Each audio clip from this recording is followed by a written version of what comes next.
Hello, listeners of the Mad Scientist podcast. I'm your host, Chris Cogswell, here with my co-host, Marie Mayhew. Marie? What is up, my Roundtable people? Roundtable people. How is it going, Marie? You know what? I feel like it's been a little while. It's good to be back at the Roundtable with all my people out there in the science world.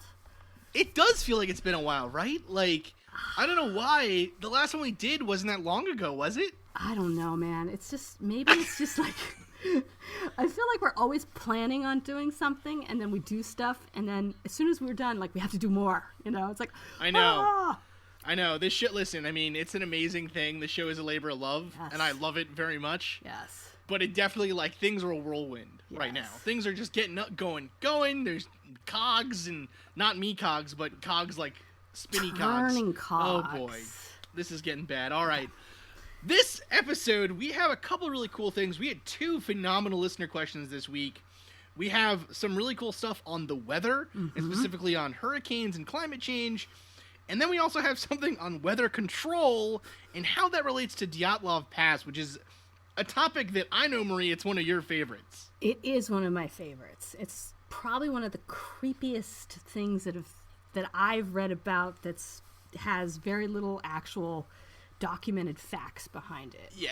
It's a pretty intense case, and it's definitely one that we're going to do in a lot more detail on the full show. Yes.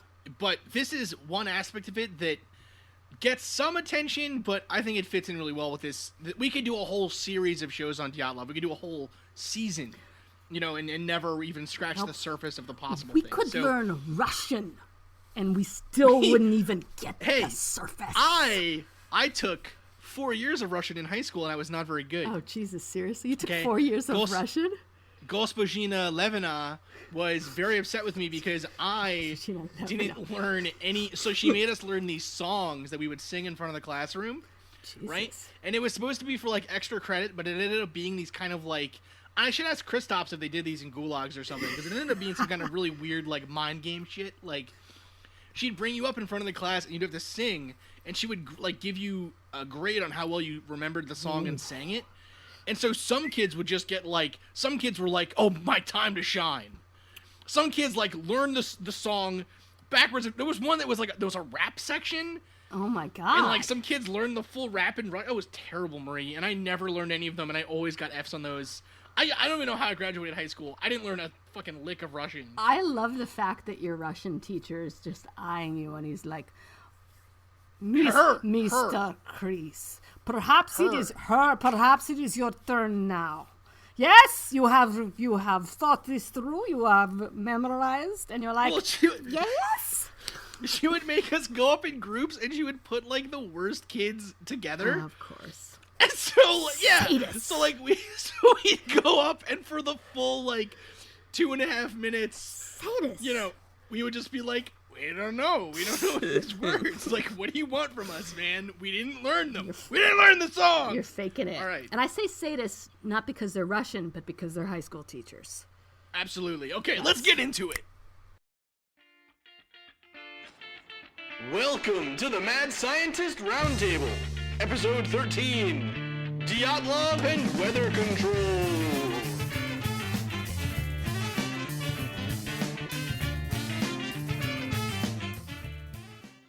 So this week we had 2 really great listener questions that I'm blown away by how good these questions are. It kind of makes me feel like, you know, our listeners are just number one. Our listeners, they're just the quality. Yes, and they're thinking so much more than I am. I'm telling you, the listener quality we have in the show is phenomenal. You guys are good. So we had the first one comes from our good friend Tess Feifel. Little Tessie Feifel. From the Astonishing Legends podcast. She's kind of the brains behind the planning, I would say. Let's not speaking ill of the hosts of that show. She's the brains behind that entire thing. Right? We're just gonna say Tess is like the hidden glue that pulls it all together. She's the maven of it, and I got a chance to meet her. Absolutely. So I got a chance to meet Tess Feifel in person. First of all, she's a real person. She's lovely. I want to set her up with a nice guy out there with a good job, interests. So if you're out there and Tess is hearing this and she's like, "Oh, what are you doing?" Yeah. I'm playing matchmaker. If you look like Adam Scott, or perhaps even are Adam Scott, that wouldn't hurt either. But I'm just saying she's a lovely person, and it was so fabulous to meet her. And she's just so smart.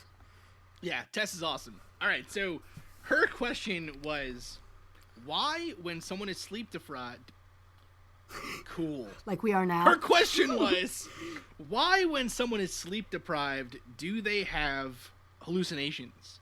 And specifically, she asked about auditory hallucinations, although in my research, it's come out that actually visual hallucinations are by far the most common type of hallucination you get when you're sleep deprived. Interesting. So here's a really interesting thing. So I found a really cool piece from the Stanford Neurosciences Institute, and I'm going to put this up on the website. And it's by Whitney Heavner. And so what she claimed was that basically, and we also actually posted this to the Astonishing Legends Facebook group, but I'll post it to ours as well, and I'll post it on the website as well. But basically, there's this optical illusion called the hollow face illusion, and I'm sure you've seen it. What it is basically is you have a mask, and the mask is rotating in 3D space. And so when the mask is looking towards you, and when the mask is looking away from you, in both cases, your brain will make it look like the face is looking towards you. Yes. So in other words, it's looking towards you, it'll rotate. Now it's looking like to the right all the way. It'll keep rotating till it's looking away from you, but as it passes that point, your brain will make it appear like it's looking towards you again. So this is an effect that they use in Disney's Haunted Mansion. When you're walking in and you walk past the bus of the stern-looking mother and father, right? They're looking and they follow you in. That's the effect. That's how they achieve it. Yeah, so it's called the hollow mask illusion, also known as the BD2 illusion. And so the basic idea is that your brain... So this is BD2 stands for Binocular Depth Inversion Illusion Test. Now... Not very spooky. What? Not a very spooky name, not frankly, like but it's hollow fine. mask illusion! Actually, I guess it's not BD2, it's BDII, I suppose. But anyways, whatever, it's Even fine. less. Roman numerals are cooler than 2 eyes. Even less So scary. the idea is that when your brain is looking at something, there's 2 ways to think about vision. There's top down and bottom up. In a bottom up visual perception, your eye is taking in photons from the surrounding environment. So when you see something, light is hitting a surface, and light is just photons. The photons will bounce off that surface. The photons that aren't absorbed by the surface, I should say, will bounce off that surface, and they will come into your retina in your eye, and then your brain will take that information and put it together in the brain to give you a visual perception. I mean, there's a lot of stuff that goes into, like, okay, you get a photon and then your brain does some stuff. Like, I understand that's kind of wonky, but, whatever, it's fine. In a bottom-up approach, it's the visual stimuli from outside that's telling your brain what you're seeing. Now, what happens, though, is that because your brain is always taking in information, and there's too much, it's like a fire hose of information, right? So what your brain does is it will make assumptions, and it'll make changes to that visual perception to get you to expect what you should see. And that's top-down visual processing. So in other words, when you expect to see this face on this mask rotating, when you get those cues, your brain is actually processing it to say, oh, the face is looking at me now. It fills in the gaps. And that's sort of. Exactly. It fills in the gaps of that missing information. And so that's what a visual, like a visual illusion would be, right? Now that is very similar to a hallucination, both one brought about from mental illness, brought about from sleep deprivation, and brought about by psychedelic drug use or something, right? Something like that. Something like that. Oh, so what this researcher found was that when you're really, really tired, and actually this comes from a German article that she found, but basically, when you're really tired, your brain gets bad at that top-down perception fixing. So in other words, if they did a study where they looked at nurses who had been, awake all night for 24 hours, and they found that they actually weren't able to pass that BDII test, that binocular depth inversion illusion test. And the more that you stayed awake, the worse you got at that test. Huh. So although we don't know for sure, now that is kind of a mechanical explanation. There are some other chemical explanations as well. So, for instance, the thing that actually puts you to sleep, they think, is a chemical known as adenosine. And so, adenosine is what they've actually done is they can inject that into animals, and then it'll make them fall asleep immediately. The amount of adenosine that you need is kind of varies from person to person, but as you lose adenosine, basically your brain starts hallucinating, and that's actually it's actually known that that's kind of how some psychedelic drugs work and things. Is it stops adenosine receptors from firing. Or it makes them overfire rather. Really quick, is this the same? Does this have ties to the same effect when you see something that looks like an eyes, a nose, a mouth, yes. that you interpret it as the face? It's the same. It's the same sort of. It's the same reaction. Your mind is filling in the blanks to make it. 100% does. Yes, it's the exact same thing. That's that same top-down visual perception filling in. Ladies and gentlemen, 13 episodes later, I finally get a little science right. Killing it with the science, Marie. I just scienced it up. We're getting there. I scienced it up. Okay. Now, the interesting thing is that actually up to 80% of people will hallucinate if they are what's known as severely sleep deprived. But severely sleep deprived can mean a lot of things for a lot of different people. Because again, it depends on how much of that chemical your brain needs to actually function, right? And that'll change from person to person. So some people are able to go, a whole night without sleeping and they'll be okay. But some people, if they don't get their full 8 hours or even their full 10 hours, they'll start to have these misperceptions and these misfirings of their top-down perception. So basically, Tess, the reason why when you're sleep deprived you hallucinate is because as far as we can tell, at least to date, and actually we don't know a lot about hallucinations and brain states or brain function, so shadow people. It has to do with all that stuff, right? Uh-huh. So actually, the idea of the brain misrepresenting uncommon or unusual visual information is going to become really important in our Betty and Barney Hill case, part 2, because remember, they were driving all day. Barney for months had not been sleeping right, and they were extremely tired as they're driving through these mountains that they're not really used to. So, visual perception errors happen a lot. And so, anyways, if you are sleep deprived and you have a hallucination, 80% of people will have that, but that's visual hallucinations. Actual auditory hallucinations are actually much more rare. Mm-hmm. And although you can have them, I know in high school I used to think that the noises of my bed, my bed springs would make, sounded a lot like my mom screaming "Christopher!" down the basement stairs where I slept because I was an edgy teenager. Dude. And so dark Stephen King shit happening there, is man. It? That's not really that dark. It's kind of funny. So Marie, shut up, Marie. No, it's totally normal. Don't you tell me I'm like Stephen King. So anyways, the difference I would say between with auditory things, it's not a hallucination per se. It's more like you mistaking what you're hearing for something else. So, which again is that pattern building, right? It's the same. Yeah. That's the same exact thing that happens when, they do those EVP sessions, and then it'll be and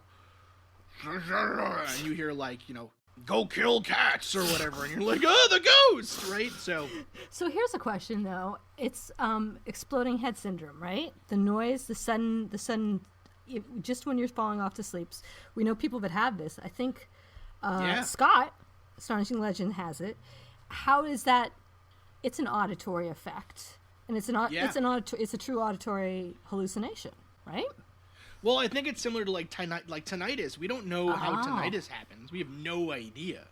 and that's like a consistent ringing in the ears, right? There are physical and psychological causes to that. So again, we don't really know a lot about how perception happens or how to mess with it, you know? So I mean, I don't know, maybe in like 20 years when we're, you know, killing it on TV or whatever, we'll have an answer. Maybe we'll bring Tess on, but you know, we don't know. We really have no idea. So anyways, Tess, that is the best that science has to offer right now for this answer. So or even if it's not science, just if it's the best that we can do right now. It's the best that we can do. So basically, as you become more and more sleep deprived, the amount of adenosine in your brain builds up.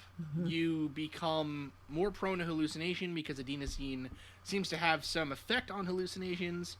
And on top of that, too, the mechanical view is that you actually stop being able to differentiate between optical illusions because your ability to do that top-down processing will fall away as you become more and more sleep deprived.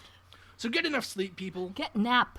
I cannot stress this enough. Any chance you get, nap. Napping. It's like I'm almost ready to start doing other stuff I did as a little kid. Okay. Like I'm like, maybe Barney the dinosaur was just like killing, you know, maybe that's the most fascinating show. Because napping, I didn't like napping when I turned like whatever 7. I was like, napping's for babies. Oh, I'm not napping anymore. And now I'm just 20. Like, fuck yeah. Yeah, now I'm 27 and I'm like, napping is for fucking winners. Napping's the best thing that's ever happened to me. Man, even on my commute in, if I can get like 4 minutes of actual napping and I'm standing up, I'll do it. I don't care. I miss my stop. Whatever, it's fine. I nap. Our second question comes from Jason Wissinger, and I hope I'm saying his last name right. He had a really interesting question, and actually his I want to read in its entirety because I don't know if I'm going to do it justice if I just say what it is or how I came to understand it. So basically what his question was are ghosts thermodynamically possible? Which is why it's so exciting for me. So his question goes, quote, thermodynamics. The way I understand it, the most popular theory of ghosts is that our soul gets imprinted on the environment after death due to extreme emotional distress. But if our personality, thoughts, conscience, and memories are all simply a series of electrical impulses that are regulated by neurotransmitters and electrolytes contained within trillions of synapses, wouldn't the concept of ghost be easily dismissed by the fact that that seriously fragile environment that contains those thoughts is impossible to reproduce in an open environment? Therefore, wouldn't ghosts be much more likely a construct of our own minds as we try to make unusual events fit the paradigm that most suit our individual worldview? Wow. This is Tess's question was good.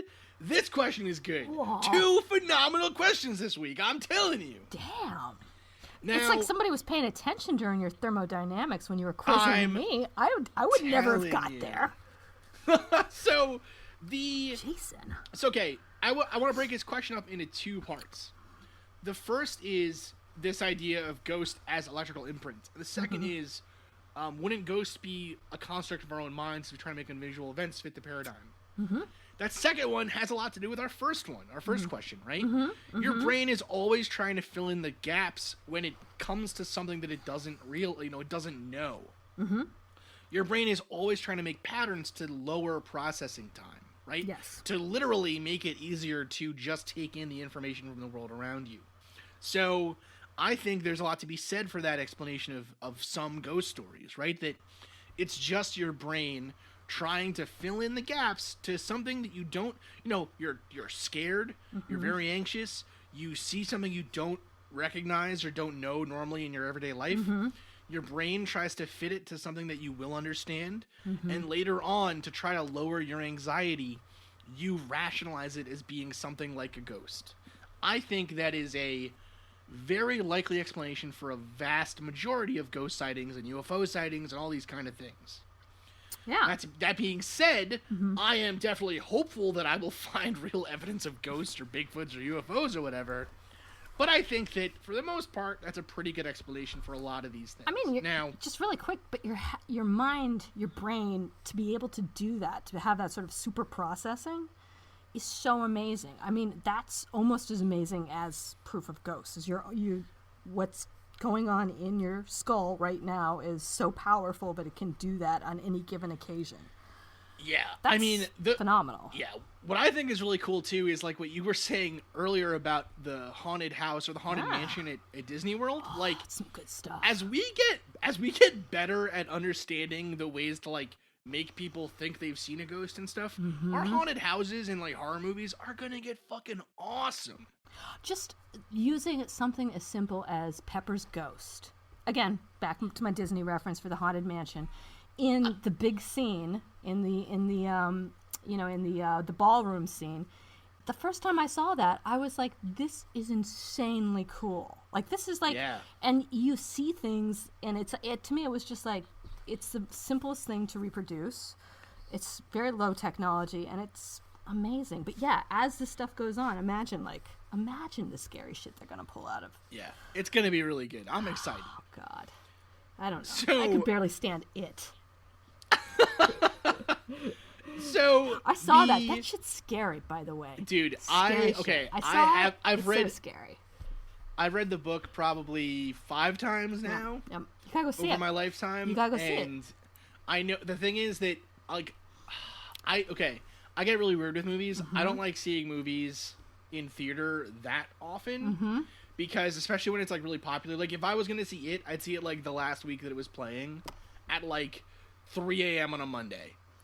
Like, I like the experience of being in the movie theater. I don't like being around all those other people who are like I remember when we went to go see Spider-Man, one of the Spider-Men, we went to go see it, and, like, the movie was fine, and it was, like, good and whatever, but, and, like, it was funny what happened, but the whole time there were just people making jokes and yelling stuff. Like, when Uncle Ben died, someone in the front row was like, Uncle Ben, no!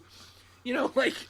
That's funny, but I want to watch the movie. I'm a big nerd. They were quiet. This time, people were not. They were like, it was some good stuff. I gotta say. It was good stuff. I gotta say. I'm excited. Anyways. Okay. Go see it, people. Go see it. Go see it. Go see it, people. So, the first part of his question is really fascinating. Now, I would argue that this idea of making ghosts fit into our worldview of science again, that is the same thing we've always done, and it never works, right? Like, ghosts, I've said this before on the show, ghosts to me as a part of, like, we don't understand how consciousness fits with the brain, right? We can't even explain that stupid illusion of the mask flipping around that we just talked about, right? So, our linking of conscious thought to this material of the brain, that's pretty tenuous at this point. Like, we know if you get bonked on the head, you lose consciousness, so maybe it's stored in this brain thingy. But, you know, we really don't know a huge amount of how the two are linked. So, this idea that ghostly, you know, if a soul does exist, it can be left behind by just being like, you know, I got really emotionally upset at this area, and so now all the electrons in this area are more likely to form into somehow a combination of things that makes my ghost. That seems like you're just trying to make magic fit a scientific thing, and that never works. And then that ghost has enough energy to actually become, you know, it's got enough energy to actually become transparent, or not transparent, but apparent to someone. Well, so in many ways, what his question comes down to is, so it's kind of the thing, this idea of ghosts as electrical imprints or imprints of thermodynamics or states or something on the environment. There's 2 problems, and he gets at both of them really well. The first one is, if it is just an imprint left behind of the electricity, the energy state, whatever it is in the environment, that suggests that there's something making that state stick around in the environment this whole time, right? Or it makes that one state more likely than any other state. So in other words, if we think about the way that energy moves naturally in the environment is determined by entropy. And what I mean by that is that it goes to the most probable version of events. Right? So in other words, energy gets minimized, is what I want to say. Energy gets minimized. So it's, again, you can either go from a mixed to you can go from unmixed, so two things are separated, to a mixed state. Well, there's more likely chances of it being mixed than unmixed, and so the most likely outcome will occur. That's what entropy says, that the most likely outcome will occur over the majority of times that it can happen. Okay? That's all entropy really is. Dig it. So, that would suggest then that state that caused the ghost to form is the most likely state. That doesn't make any sense, right? It's like it's inverse, right? Exactly. If anything, the state that caused the ghost to form would be the least likely. The least state. Likely, yeah. The most extreme, the most... Exactly, the most extreme state. So it doesn't make sense on that form. The other form that doesn't make any sense on is this idea of if it is a least likely state, that means that energy has to be input into the system to make it happen again. Oh, right? It would have to be multiple times. It couldn't be self-sustaining, right. Yeah. Well, exactly. Where is that energy now coming from, right? Unless, again, we're saying that consciousness is part of some other unseen universe that we don't understand, and so the energy is coming from there or something. But again... Or feeding off of fear. Right. Whatever the idea is that it's feeding off of, it would need energy from somewhere, and that energy would have to be... It would have to come from somewhere and have to be taken away from somewhere, right? Yeah. That's just the way energy works, as far as we understand it right now. So... Again, and even talking about this in terms of thermodynamics is kind of silly, because, we're just saying, energy. Energy, we would need some... It has to be heat, it has to be work, it has to be kinetic or potential or... Quantifiable. Exactly. It has to be some energy related to the average motion of particles or the average potential motion of particles for it to fit within our scientific view as it currently stands. And since we can't really do that with this idea of ghosts, the other thing, too, is, if that's the case, then all of the particles that were there when the ghost was formed would have to come back, right? Where is... If it's getting imprinted onto some particles, then wouldn't those particles have to come back to make that ghost happen again? Yeah. Right? That's completely unlikely. I mean, the particle of air that I'm shooting out of my mouth, that can get to the other side of the world... You know what I mean? Yeah. The root mean square speed of those particles is huge, Yeah. So, anyway, I think it's a good summation of this question.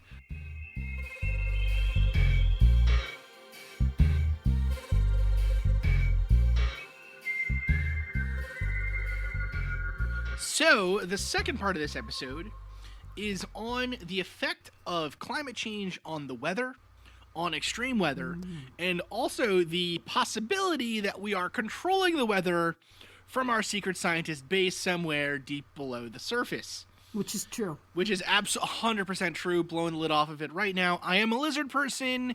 Give me your eggs. So, the thing... Knew it. Damn it. Knew it. Called it. Knew you couldn't trust me by my double blinking or whatever the hell they say. So... Their inner eyelids. We're going to get into that. We're going to get into the reptilians one of these days. I promise you, dear listeners. So, this idea, it kind of gets thrown around, this idea of what does climate change have to do with the weather? And it's become a bigger thing recently because of the devastating hurricanes that have occurred both in Texas and in Florida, in the Bahamas and Puerto Rico. If you're listening to this, we want to encourage you to donate to relief efforts in those areas. Donate locally if you can, because a lot of times with these larger organizations, the money, by the time it gets to relief efforts, it's been spent on bonuses for executives. So, just keep your head up, keep your eyes open when you're donating to these things. Yes. Now, donate wisely, but don't let it discourage you from helping. No, absolutely not. And participating. Absolutely not, because people really do need the help. So, yes. This argument has become kind of a big one in politics in the United States. We're going to try to not get into that. So let's just say we have one camp of fervent believers in climate change, and on the other hand, we have fervent deniers of climate change. In many ways, they're both wrong when it comes to what effect climate change will have on the weather. And we're actually Imagine that. And actually, it's not binary. It's not. And we've actually gotten some comments from listeners that a lot of the things that we've covered so far have been, let's say, leaning more towards what Marie and I might agree with. And we are going to get into some definite, I would say, liberal conspiracy theories very shortly. I have a whole slew of them waiting, people. Do not worry about it. Yeah, so, see? yeah. You just gotta stick it with us. You just gotta stick with us. We're gonna crap on both sides. It doesn't even matter. You're damn straight we were. We hate everybody equally, my friend. So it's egalitarian. Egalitarian here. So okay. On the side of people who deny climate change and that the climate change model should not have any effect on the weather, that is pretty silly. Weather is caused by changes in pressure. And since the atmosphere is composed of gases and vapors, and in this presence here, I'm going to talk about vapors as a state between gaseous and liquid, or basically a liquid or a gas that is full of liquid droplets, so something like a cloud or a humid gas stream. Now, condensation. Right. All these good. We could throw in all kinds of cool words here, Marie. Now, here's the thing. That was on my daughter's vocab quiz last week. Was it really? Vapor and condensation. So I'm up to like a third grade math or third grade science. Doing really well. Woo! Keep going. So, weather is caused by changes in pressure and temperature, like I said, and basically what you can think is that things move from more energetic to less energetic always, right? That's how energy moves in the universe. So, when something has a high temperature, that means it has high energy. When something is high pressure, that means it has high energy. Now, things want to go from high energy to less energy. And the way to do that is to give that energy away somehow, right? This is all thermodynamics again. So, for example, if you have a pocket of very hot, very high pressure area, volume of gas moving along as weather, what is going to have to eventually happen is that will discharge that pressure and temperature, usually the pressure really, in some way, such as in either condensing a lot of rain, and rain condensation will remove temperature, will remove energy from the system, or it will cause a lot of wind, and the wind energy will then basically, wind is just high pressure gas moving to low pressure areas. Basically what will occur is things like hurricanes and big tornadoes and all this kind of stuff. And of course, for hurricanes and for tornadoes, there have to be special things that occur. So for a hurricane, there has to be a vortex, basically anyone that's had a basement knows that hot air rises, right, in a house. The top floors are always the hottest. So the hot energy, the hot wind, or the hot air from near the water surface and the hot water will evaporate, and that'll move up. At the same time, you have cold air swirling around the top, and that will then cause basically a vortex to form. And the reason that happens is, in some ways, and this is kind of very, very simplified view of that, but basically you can think that as one stream of energy meets with another stream of energy tangentially, you get a rotation. You get movement in both directions at once.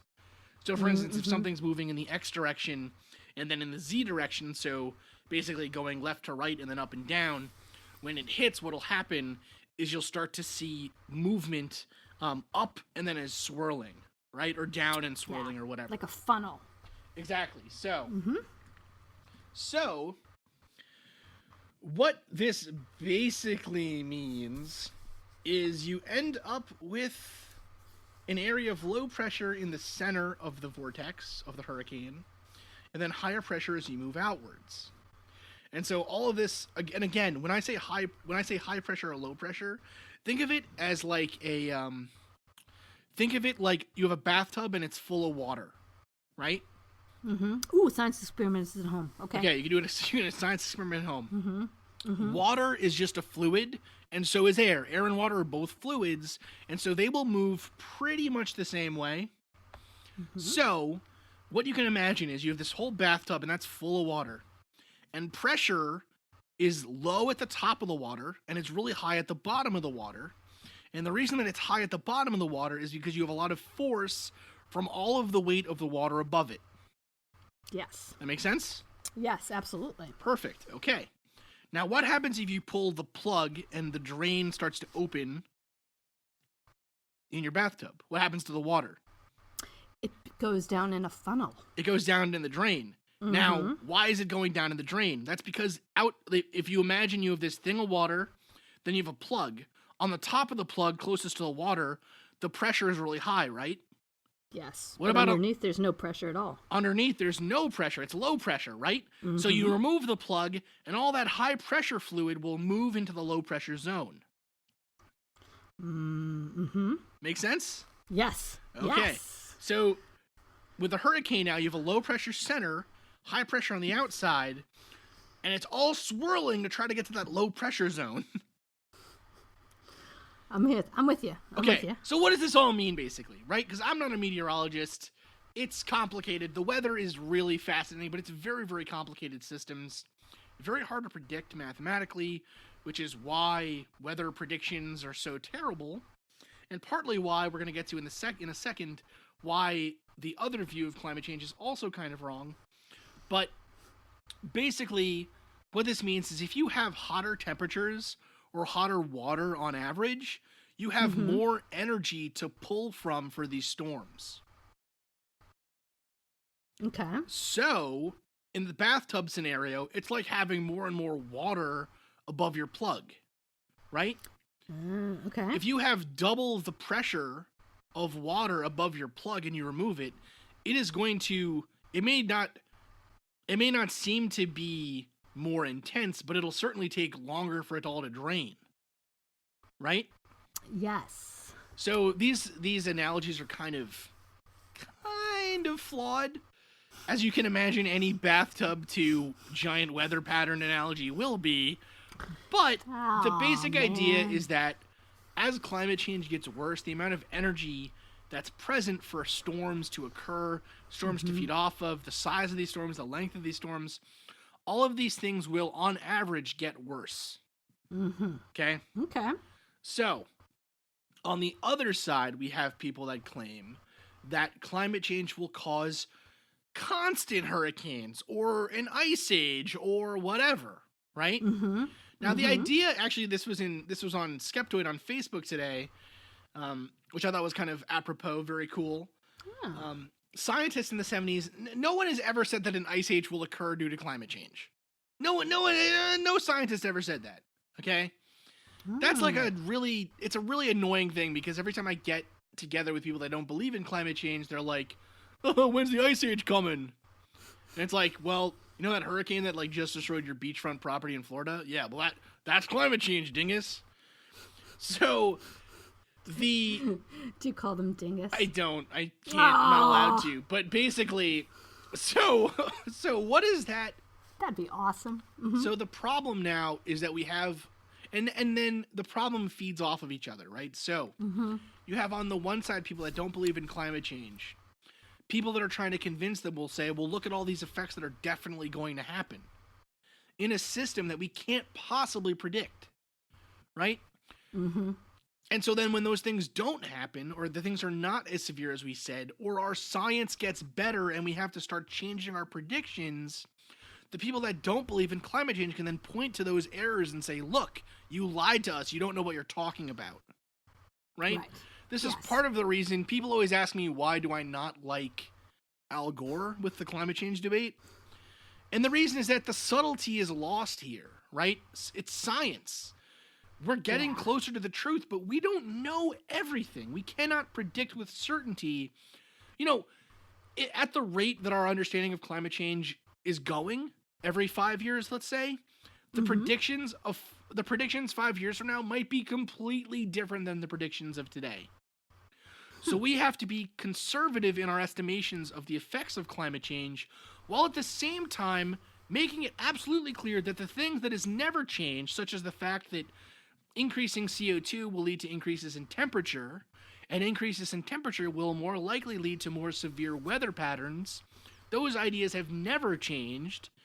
since the inception of climate change as an idea, those things should be, put forward, talked about, while these extreme views should, be mitigated, should be lessened. So here's a question for you. I'm just going to throw it out there. Sharknado. Sharknado, Marie, go! Sharknado. So, completely unfeasible? I figured since we were covering all of the weather topics, we're getting a little heavy, getting a little heavy with natural disasters. What about something as mythic and epic as, say, Sharknado? Well, could weather actually pick up, say, I don't know, what's a group of sharks called? A pod? And probably like a pack or a pod or something. A pod, a squad, if you will. A squad of sharks and fling them at people. Well, have you, Marie, ever heard of it raining fish? Yes, and frogs. Yes. Okay. Yes. That is a version of this whole idea. Right now, we have really, really pretty recent even cases of it literally raining frogs or raining fish onto villages. So it happened in Ethiopia in 2016. It happened in Andhra Pradesh in 2016. It happened in India 2015. India again 2015. It happens in India quite a bit, it seems like. Actually, here in the last couple of years, we have 3 cases of it raining fish in India in the last 3 years. So watch out in India. But what's occurring here basically is you can imagine like a cyclone forms over the water. Again, it's pulling up water with it on the outside. As it's pulling up water, there's a school of fish.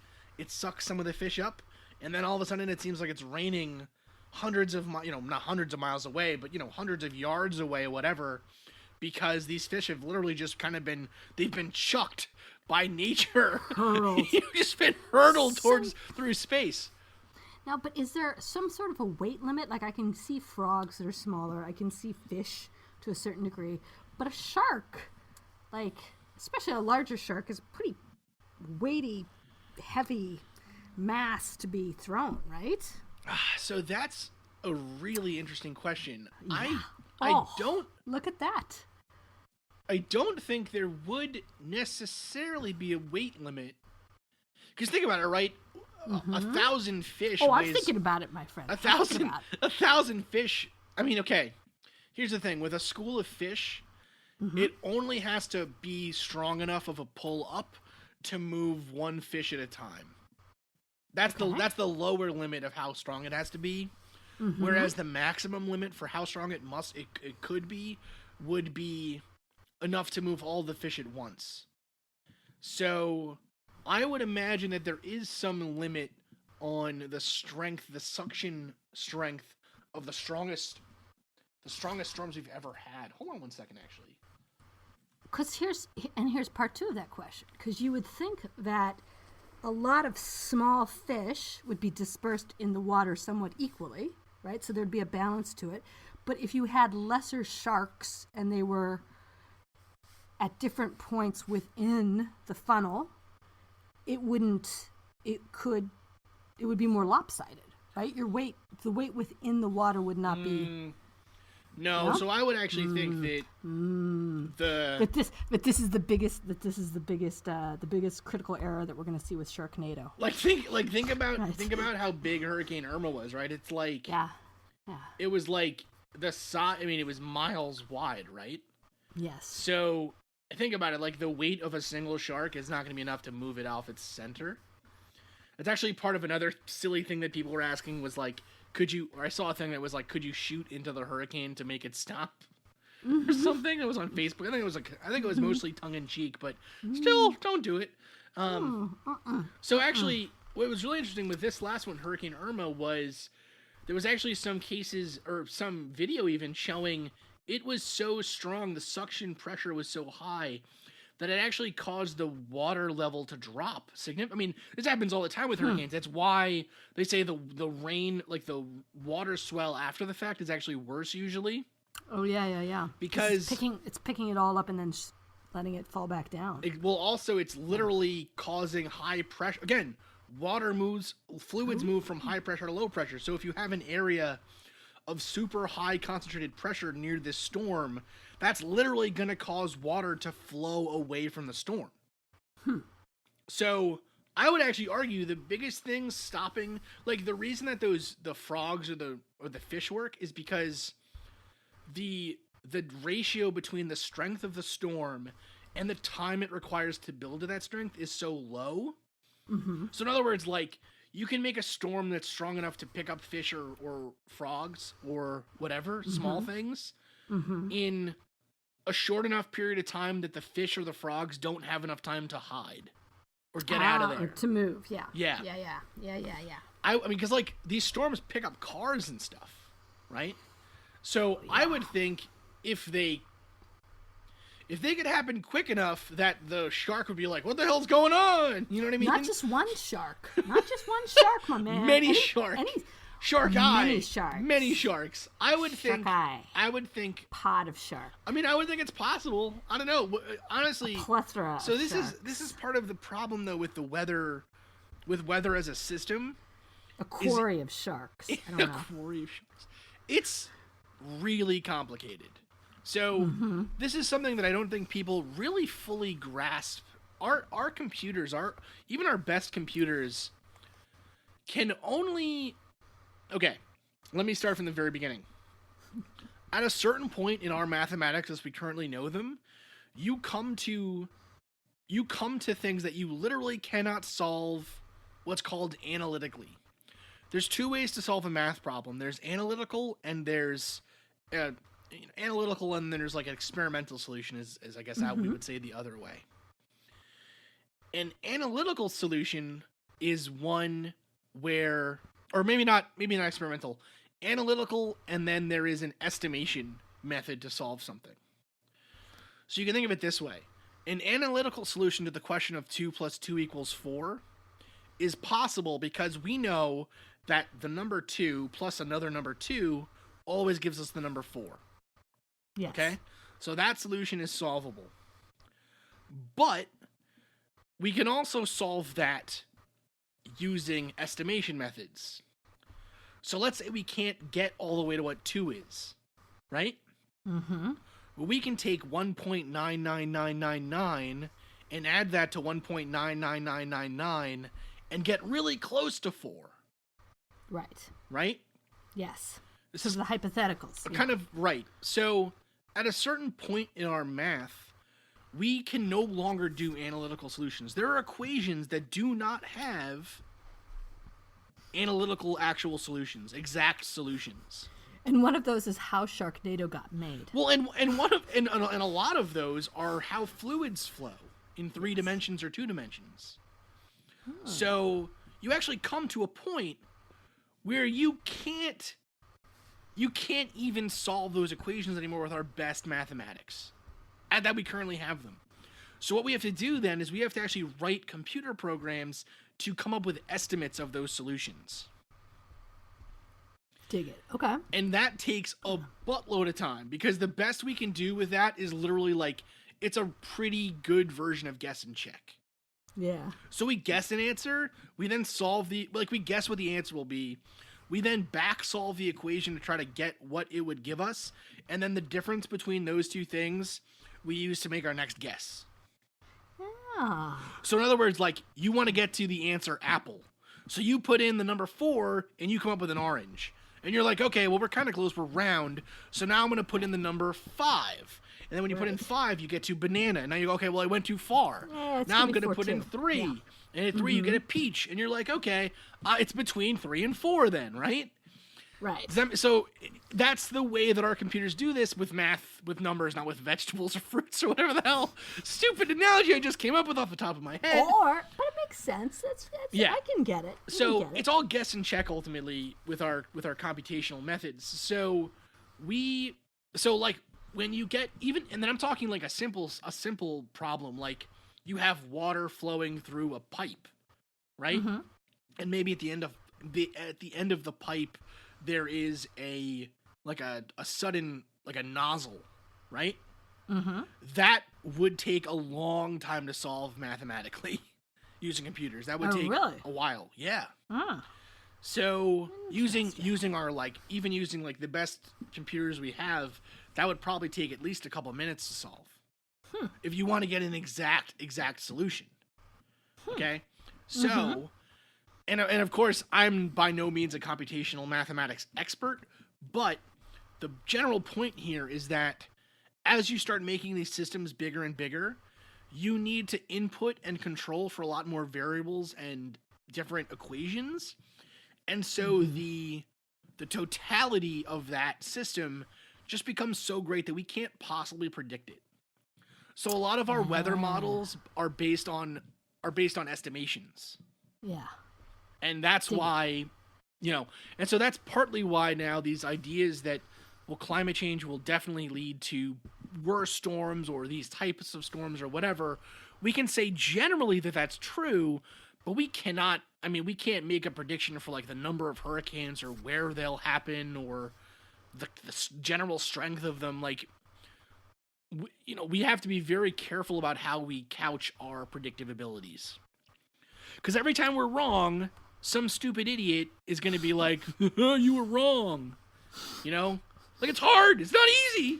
Yeah, it's not easy. It's not like we're trying to, computate fruit. Okay. Buddy. No, Marie, how does this relate to Dyatlov? Really quick. Group of sharks is a gam, a herd. It could be a frenzy of sharks, what I have heard. A school, which because it's fish. Or a shiver. Ooh. I know. Ooh. And if they're being flung through the air, I would put my money on frenzy then. I'd computate out with frenzy at that point. There you go, Sharknado 7, or whichever version they're on now. Sharknado 7, the frenzy. Terrifying. You're welcome, Hollywood. The way that all this weather stuff relates to Dyatlov Pass and the mystery of Dyatlov Pass is that some people believe that the incident itself might have occurred due to the government's control of the weather. So, the general background to this story is it's February of 1959. These hikers, these students, grad students and students, there's 9 of them. They're very experienced ski hikers, and they're moving to the northern Ural Mountains, or Ural Mountains, I suppose is the way you say it. And basically, they're doing this to get a certification that lists them as master hikers, pretty much. So they have done as well as they possibly can up to this point in showing that they can survive out in the wilderness on their own. These are hardy people. These are skilled outdoorsmen and outdoorswomen. They're as capable of being out there as they possibly could be. Yes. They're in very good physical shape. Extremely good physical shape, extremely well prepared. Again, they've been training for this for years, right? To be able to even make a climb like this and a trek like this, you needed to have already passed many certifications. So what occurs is this group of 9 hikers makes their way up, and everything seems to be going okay, but at the end of it, the trip is going longer than they thought it should, and they just never show up again. So they send investigators out, and it turns out that this group died. And how they died is still unknown to this day.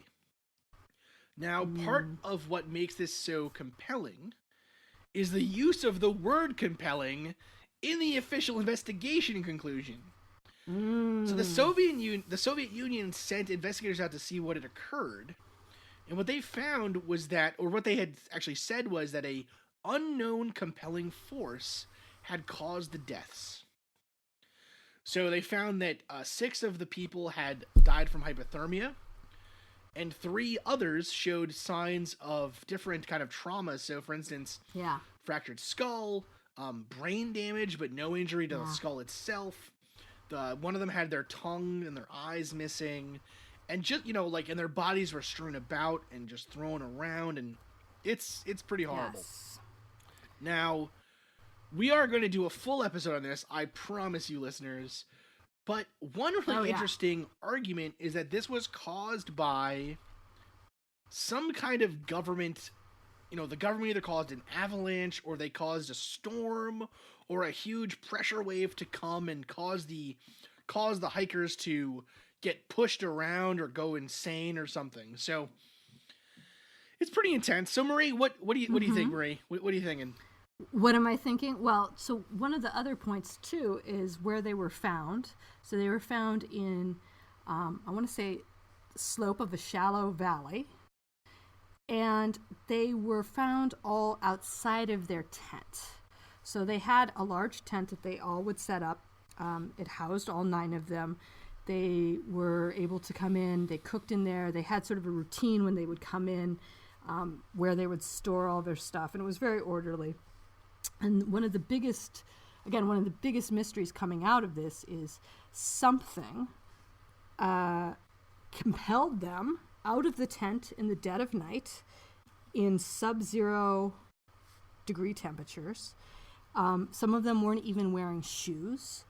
And how they exited the tent is even more of a mystery, in that they basically slit their way out of the tent en masse to get out as quickly as possible.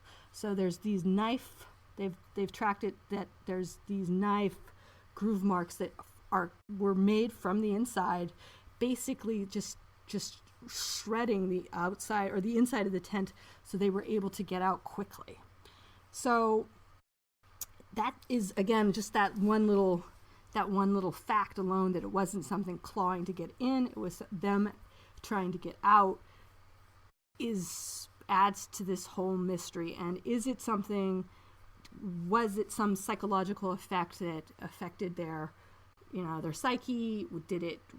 How could this have occurred if it wasn't, quote unquote, like a predator or another person or something like that? So it is sort of like, I don't know what kind of weather would do something like that, but there has been some speculation. Well, the other thing that's interesting too is, so when I said they had physical trauma, so just to be a little bit more specific here, there was major skull damage found on one of the hikers, and then 2 of the other ones seemed to have had major chest fractures. However, there was no obvious way for those to have been caused, and there seemed to be no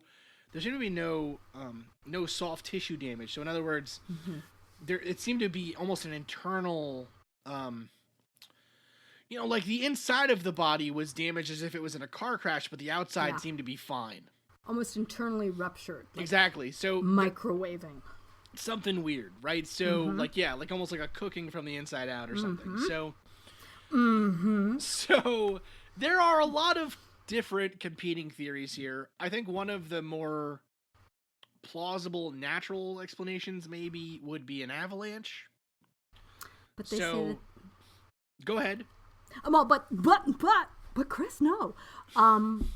But they've mapped out the area, and there is no... They would not have been in danger of an avalanche where the snowfall was and where it would have impacted when it came down. Really? And even, absolutely. They've already disproven.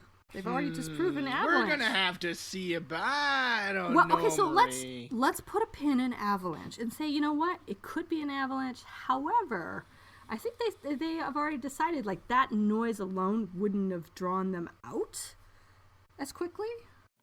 And it was far enough away, and the slope was not extreme enough that it would have caused sort of what you would think the cataclysmic avalanche would be.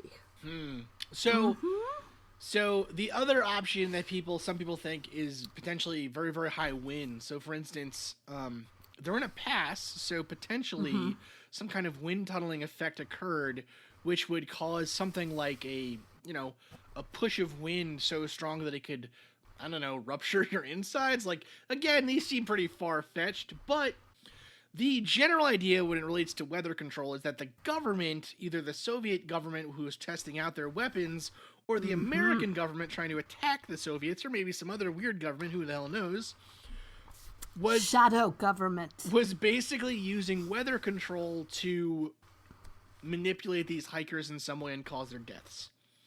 Now, this is when people think of weather control, like when scientists say that we can control the weather in some ways, usually what that means is we can kind of make it rain if we put a bunch of crap in the air. Mm-hmm. So, for instance, the Chinese government can seed clouds. So, in other words, you basically spray an aerosolized particle powder out into the atmosphere, and that causes rain droplets to condense onto the particles and then therefore cause rain. That is part of the whole chemtrails conspiracy, and that's what the government is doing. And, you know, when we get into this, it takes a lot of stuff to get into this, right? It takes a lot out of Chris to have to explain chemtrails. It really does. But you'd think at some point he wouldn't want to do it, but all you really need to do, dear listeners, here's a fun fact. You see him, you tweet at him, just tweet chemtrails. Hashtag chemtrails. Don't and do see it! what happens. Don't do it! Do it. No! Do it now. Just be like, hey, Chris. Hey, Mad Scientist Pod. Hashtag chemtrails. Hashtag chemtrails.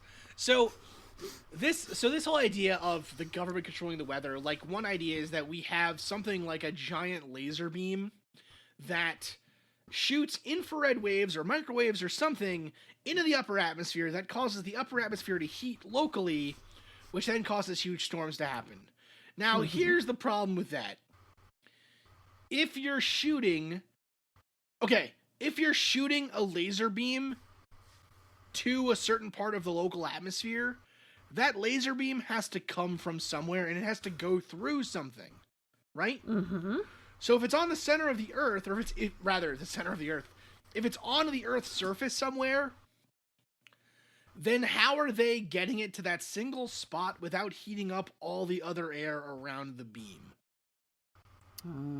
That's question one, okay? If they're shooting it from space, then okay, where are they getting the energy for their giant death beam when we still buy oil from Saudi Arabia? Yeah, and especially in 1959. I mean, granted, maybe the government may have had some technology that was superseding what was consumer-based, but they still are not. I think death ray is still beyond the pale. Like, listen, if we had a death ray right now, if we had a ray that could control the weather, then there would be no droughts occurring in California and Texas, and no extreme hurricane storms that cause billions in economic damage. Like, if we could control the weather, then I would expect at least that we'd see a pattern of it being like, wow, isn't this weird that things are happening in a way that we can't explain, as opposed to things happening in a way that we can absolutely explain. Like, if you have the ability to change, it's like saying, if I had an invisibility cloak, all I would do with it is get to my car and go to work. You know what I mean? Like, no, if you had that power, you'd do crazy shit with it. You wouldn't do your normal stuff just invisible, right? But no, so, Chris, maybe not a death ray, but what if the government came up with an infrasound? Now, okay, this is a part of this Dyatlov Pass case that I find to be very, very compelling. Marie, we've talked about this a lot off the air. This will probably be the central theorem to our episode on Dyatlov when we eventually do it. So we're not going to give too much away. We're not going to give too much away, but one thing that we have been toying with is the idea that infrasound or high pressure, localized high pressure, low pressure waves can be formed by things like wind or by sound. Sound waves are just pressure waves in the air. So in theory, if you had the right conditions, such as a large flat surface on which wind will hit and then disperse in a weird way with pressure fluctuations, potentially we may be looking at something like a giant echo chamber, or maybe even like almost like a giant wind tunnel, where we could have very strange local fluctuations in the barometric pressure, which could cause things like the bends, or like tinnitus in the ears or whatever. You know, we don't know a whole lot about these physical effects, but it's a theory that I think is pretty interesting, and it's one I haven't seen out there on the internet at all. Well, I mean, I think it was written up somewhat in the novel. I can't remember. Of course, I can't remember the Dead Snow Eckler. or yeah. So Eckler. the idea of infrasound as a causative force for this event has been talked about a lot. What I mean is but the scientific, the scientific principle. A lot of the times, infrasound is given out as a hand wavy explanation by people that don't really understand how infrasound or pressure waves or wind movement works. It's the excuse I use when I'm late to work. Infrasound's kept me back. Infrasound. That infrasound again! So... It shut Bart down. So I find it pretty interesting. So, whether... And maybe that combined with, again, if they're... I don't, and I'm totally making this up now, but if your ears are blocked from high altitude, right? So you already have some pressure happening in your head and you have this occurrence because you're hiking, right? And one or two of them may have had that, right? Or something like that may have helped cause it. Damn it, Ree! No? I thought we weren't giving away our idea. Oh! Well, we can record it. Well, but there's no science behind this yet. There's very little thought behind what I just put out there, so. Dude, I didn't know that was the giveaway. It's not a huge giveaway. I mean, it's a good idea, I just think. So, basically what Marie is stating is, just like when you're under the water and you start to have the bends, what if a similar effect could occur in the mountains when there is very high pressures or very high fluctuations in pressures, such as in places where there is a massive amount of wind flow? Yeah. So in other words, could the pressure drop locally get to be so much that you get a terrible migraine, or your ears start to feel like they're going to pop, or they even do pop? Mm-hmm.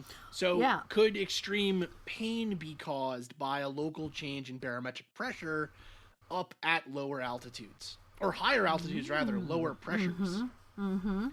And what if you also had, like, and again, I am extrapolating all this from flying recently with a head cold, and it was like I fucking almost wanted to claw my way out of the plane at a certain point. It's painful. So something like that, again, to me, hypothetically could cause something like Dyatlov. Absolutely. I think it's a really good theory. So just throw that all together. Throwing it all out there. Throwing it all out there. Throwing it all out there, listeners. All right. So, Marie, where are we falling on death rays for the weather? And again, this is a topic that I'm pro death ray. You're pro death ray. I'm also pro death ray. I know it's a controversial stance, but I am pro death ray, #chemtrails. Marie's pro death ray. Very good. Very good. All right. Nice.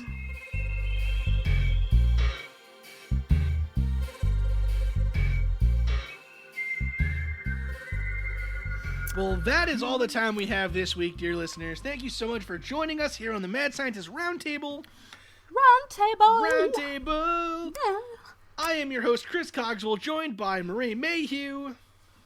Oh, dear listeners. Hashtag chemtrails, people. No! I want to see a trend. You want to see an actual scientific reaction. Do that, and then Chris will take pictures of, like, his eyes slowly bulging out of his head. Just me having a full-on breakdown of frustration. Not the chemtrails. Sounds good. Nice. I will be back next week with the second part in our Betty and Barney Hill series, discussing the theories on what actually occurred to the couple. And then we'll be back in 2 weeks with another roundtable. And Halloween coming up, people. Halloween. Get spooky. Getting real spooky. All right. Thank you again so much for listening, and we will be back soon. Bye.